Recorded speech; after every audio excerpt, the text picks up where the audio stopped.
я высказывала свое мнение, свое отношение к тому, что происходит сейчас в стране, и действующие власти, и мое отношение к ним.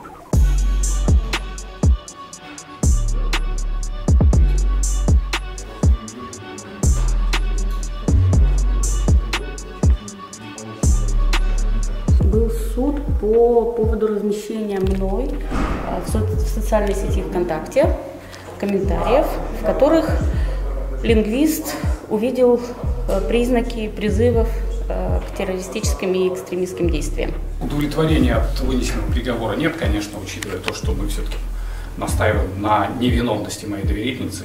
Но в то же время есть у меня лично большое чувство облегчения, поскольку суд все-таки назначил наказание, которое не связано с реальным лишением свободы.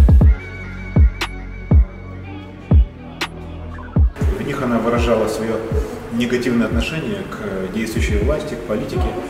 Она призывала к совершению насильственных действий и убийств в отношении ряда социальных групп, в том числе государственных служащих Российской Федерации, а также президента Российской Федерации. Я полагаю, что это все-таки связано с общей тенденцией закручивания гаек, да, когда вытесняются все, скажем так, обсуждения, относящиеся к политической, общественной, государственной деятельности на кухню из интернета, социальных сетей и иных, скажем так, публичных мест.